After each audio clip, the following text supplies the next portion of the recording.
'cause we want more of you, Jesus, Jesus.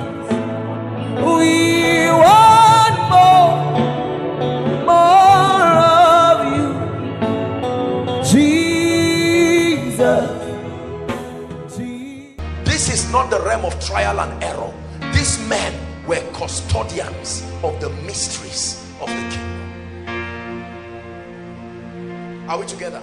Archbishop Benson Idahosa went round the world as an African. No land could resist him.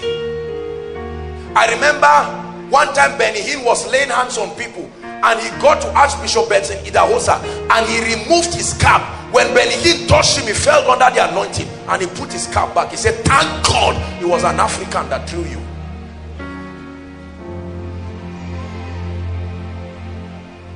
I remember one crusade that they were having together with Benny Hinn, and Benny Hinn was praying, trying to charge the atmosphere, and rain wanted to fall. Idahosa came and collected the mic. He said, rain is falling. Those who are sick, lay your hands there. There was no time to waste. He didn't ask them whether they had faith or not. He understood a system to force their miracle.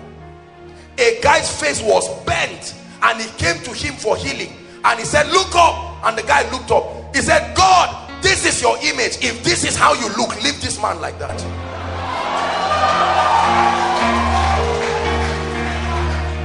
Custodians of the ordinances. Now, some of you, it's a shame that some of us are just hearing this for the first time. Yet this is our spiritual heritage.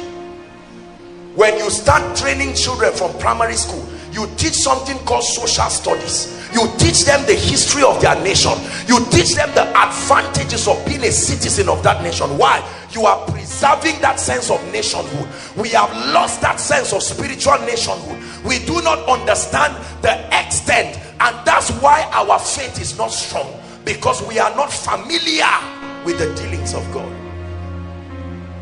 Today someone is favored in 1 month, he becomes prosperous, and we shout about it. We insult fathers of faith for buying just a little land. Have you not read about Alexander Dewey? He was not elected, but he was the spiritual mayor of Illinois. He built a city single-handedly.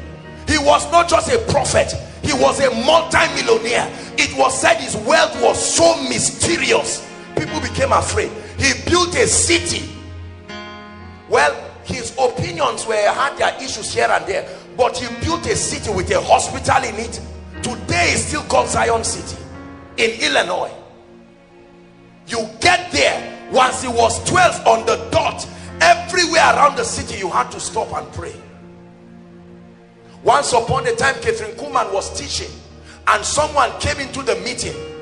Maria Woodward Eater was teaching, and someone came and was laughing at her.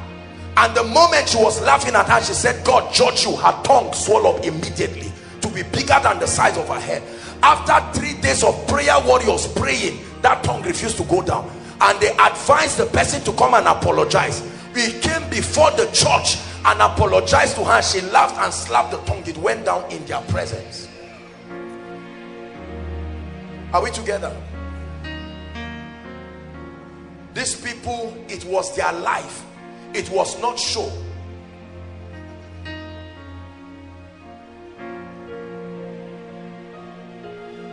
William Branham would stand for hours and watch a congregation and not say anything, because he said he was waiting for his angel to come. You say you are seeing angels today, they say you are diabolic. You collected power from somewhere. This guy stood and did not do anything, and then eventually, all of a sudden, a physical wind will start blowing in the church physically, and all of a sudden he will say, here comes the angel, and turn and start giving a level of word of knowledge and prophecy that very few people on earth will ever get there. There is no mortal man on earth now I know who is working in William Branham's dimension of prophetic accuracy. They did not have videos to capture their meetings. Strange manifestations.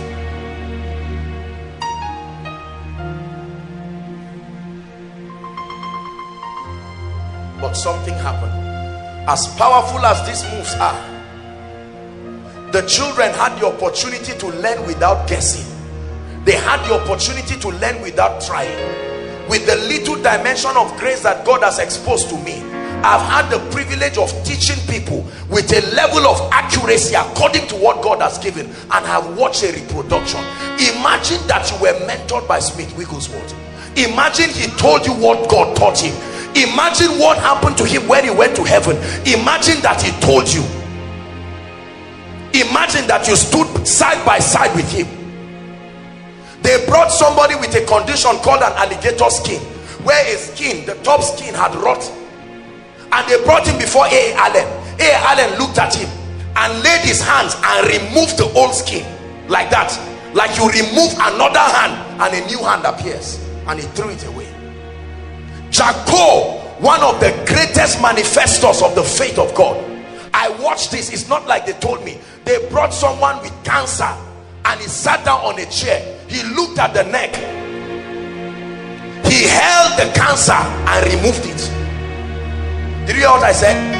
Not that he held it and it went down. He removed it. Everybody see I'm holding it. Shame on the devil.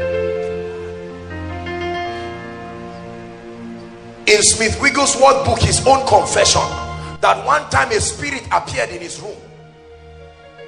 Devils appearing in his room, and the room was shaking and rocking, and he came out. When he came out, he looked at the parlor and he saw a spirit sitting, and he turned back. Don't waste my time. He went to go and sleep.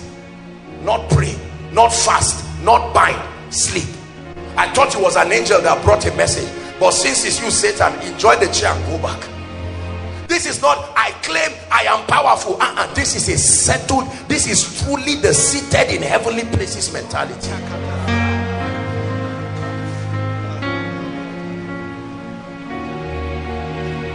We're missing something. The little we have been able to capture is what we are bragging with, but there must be a system.